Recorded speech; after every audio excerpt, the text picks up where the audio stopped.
አሰላሙ አሌይኩም ወረሕመቱላሂ ወበረካቱ። ዛሬ ስለ ሰለምቴዋ ሌዲ ኢቨሊን ዘይነብ ኮቦልድ እንግሊዛዊቷ የመጀመሪያዋ ሐጅ ያደረገችው ሴት ስለ ኢስላም ምን አለች? ተከታተሉን ያጀማ። እንዲህ በማለት ትጀምራለች። በተደጋጋሚ መቼና ለምን ሙስሊም እንደሆንኩ ተጠይቄአለሁ። መልሴ የእስልምና የእውነት ውጋጋን መቼ እንደፈነጠቀልኝ ትክክለኛውን ቀን አላውቅም ብቻ ነው።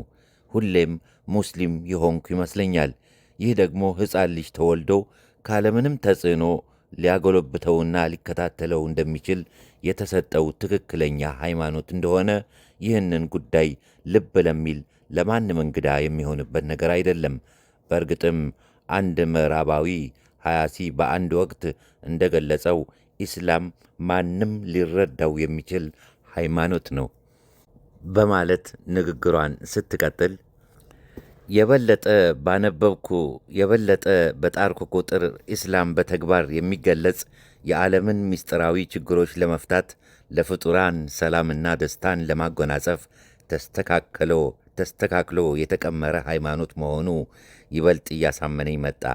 ከዚያ ጀምሮ ከእምነቴ ሳልዋልል አላህ አንድ መሆኑን፣ ሙሴ፣ ኢየሱስ፣ ሙሐመድ ሰላም በእነሱ ላይ ይውረድ ከእነሱ በፊትም የነበሩ ሁሉ ነቢያት መሆናቸውን፣ በመለኮታዊ ኃይል የተዋቡ ለሁሉም ሕዝቦች እግዚአብሔር መልእክተኛ መላኩን፣ ኀጢአተኛ ሆነን ባለመወለዳችን ከኀጢአታችን እንዲያነጻን ማንንም እንደማንፈልግ፣ ከዚህም የተነሣ በእኛና በእግዚአብሔር መካከል የሙሐመድ ወይም የኢየሱስ አማላጅነት እንኳ ሳያስፈልገን በማንኛውም ጊዜ ፈጣሪያችንን በቀጥታ ልናገኘው እንደምንችልና የእኛ ደህንነት ሙሉ በሙሉ የሚወሰነውም በራሳችንና በተግባራችን መሆኑን ተቀበልኩ። ንግግሯንም በመቀጠል እንዲህ ትላለች። ኢስላም ትርጉሙ ለእግዚአብሔር ራስን ማስገዛት ሲሆን ሰላም ማለትም ይሆናል። ሙስሊም ይህን ዓለም ከፈጠረው ፈጣሪ ጋር ሰላም ፈጥሮ የሚኖር ነው። ኢስላም በሁለት መሠረታዊ እውነታዎች ላይ የተመሠረተ ነው። አንደኛ የእግዚአብሔር አንድነትና ሁለተኛ የሰው ልጆች ወንድማማችነት ሲሆን ይህም ከሃይማኖት ትምህርቶች ቆኖናነት በፍጹም የጸዳ ነው። ከሁሉም በላይ አዎንታዊ እምነት ነው። በእምነቱ ውስጥ ሐጅ የሚኖረው ተጽዕኖ ተጋኖ መታየት አይኖርበትም።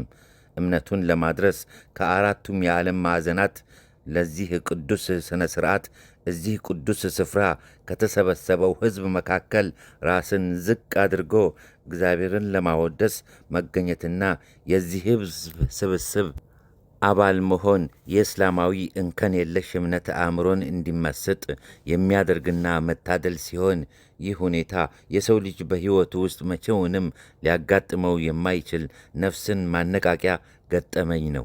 የእስላምን መገኛ ስፍራ መጎብኘት ነቢዩ ወደ አላህ ጥሪ ያደረጉበትንና በዚህም ምክንያት ስቃይን፣ መከራ የተፈራረቀባቸውን ምድር መርገጥ ነፍስን ከዚህ መላ ምድርን እንደ ብርሃን እየተቀጣጠለ ከሚያበራው ብርሃን ተቋዳሽ ማድረግ ነው። ይህም ብቻ አይደለም ብላ ትቀጥላለች። ከሁሉም በላይ ሐጅ በሙስሊሞች መካከል አንድነትን ይፈጥራል። ተሰባጥረው የሚገኙ የእስላም ኃይሎችን የሚያስተሳስርና በመካከላቸው መተዛዘንን የሚፈጥር ነገር ካለ ይህ የሐጅ ጉዞ ነው። ከተለያዩ ማዕዘናት የመጡ ሙስሊሞችን በማዕከልነት ያስተናግዳል። በዚህም አማካኝነት በየዓመቱ የተለያዩ ሕዝቦች በመገናኘት ሐሳብ ለሐሳብ እንዲለዋወጡ፣ ልምዶችን እንዲያጋሩ፣ ከዚህም በላይ ለበጎ ሥራ ጥረታቸውን በማስተባበር ለደግ ሥራ እንዲነሳሱ ዓመታዊ ምክንያት ይሆናቸዋል። ለሐጅ ተግባር የጉዞ ርቀት ከምንም አይቆጠርም።